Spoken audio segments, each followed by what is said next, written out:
Why people leave Islam? One of the reasons why people leave Islam is because most of their questions are not being answered by the either by the clerics, the clergy, or by the Muslim Ummah itself. And we have made the Deen into a very strict religion. Although Allah subhanahu wa ta'ala never says in the Quran, or there is no prophetic hadith which says that religion is difficult. But since we have made religion into something which is very difficult, something which is not which we cannot follow, and we have overcomplicated things, that's the reason many people or many Muslims youth are actually leaving Islam, or either they are leaving Islam or they are becoming unpracticing Muslims. We need to change our approach towards dawah, because if we are presenting Islam in such a way that the people are leaving Islam, then we are to blame. The common approach is to blame the media, the common approach is to blame the atheist, the common approach is to blame everyone except ourselves. We should first look at ourselves, we should first look at in the mirror before we look out of the window, because even our behavior speaks louder than what we say. Action speaks louder than words. So this, and the thing is that we don't answer questions. We should welcome questions, we should encourage our youth to ask questions.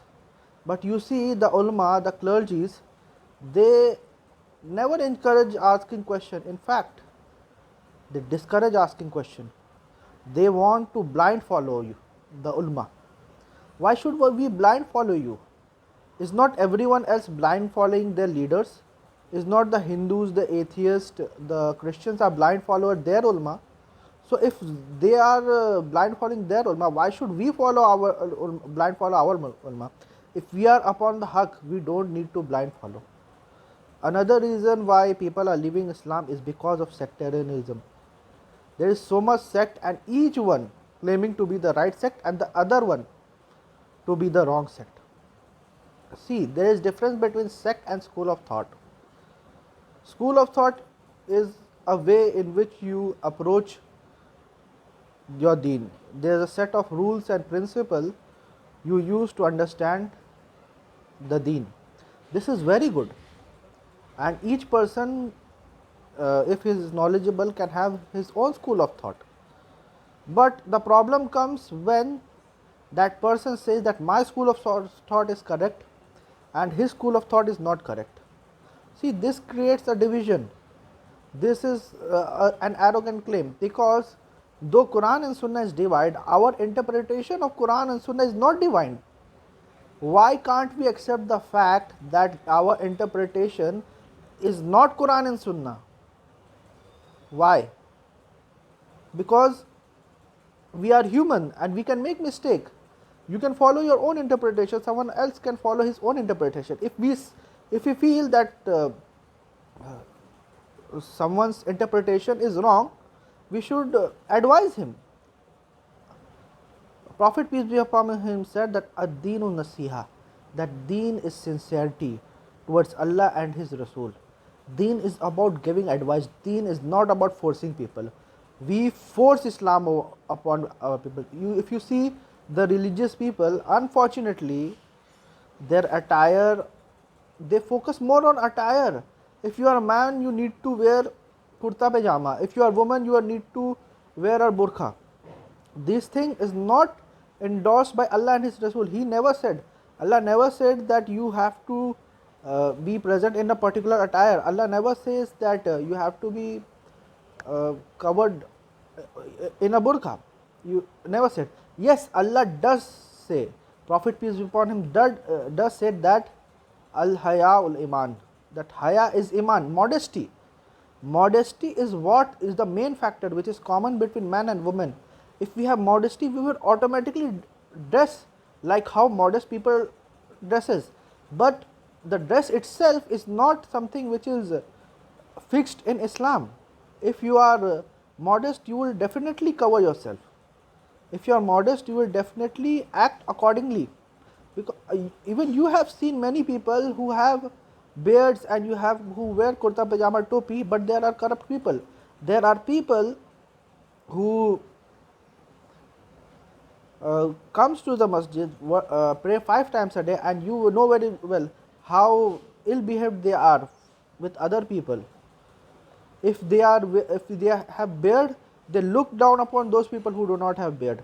If they are wearing a kurta pajama, they look down upon people who don't wear kurta pajama. If a sister is covering her face, she looks down upon other woman who is not covering the face. If a sister is covering her head, she looks down upon a woman who does not cover her head. This is takabbur. Allah Rasulullah sallallahu alaihi wasallam says that whoever has a grain amount of arrogance in his heart will not enter Jannah. Now the Sahaba says, asked, that is not clothes and wearing nice clothes and shoes a sign of arrogance? Prophet says, Allahu Jamal wa yuhibbul Jamal, that Allah is beautiful and Allah loves beauty. And then Rasulullah sallallahu alaihi wasallam says that arrogance is looking down upon the people and not accepting the truth. This is what arrogance is, and we find this arrogance among the Muslims. I am sorry to say, but this is the fact. We find this arrogance among the Muslims. You looked upon the people based upon your sect. You looked upon the people based upon the deeds you do. You looked upon the people based upon the school of thought you follow.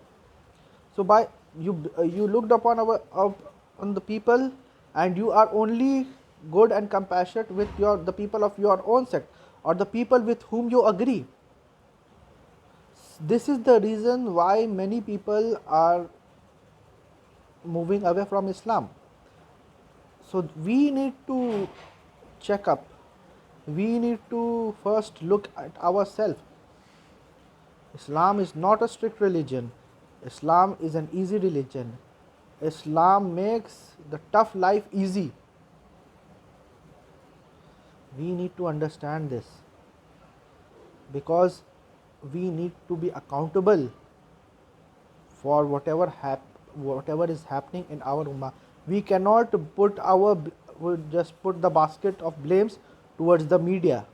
That because of media people are getting misguided. You have the Quran. Then why people are getting misguided? That because you are not following the Quran, you are not practicing the Quran. The Quran is behind your back. You follow everything except the Quran. That is the problem.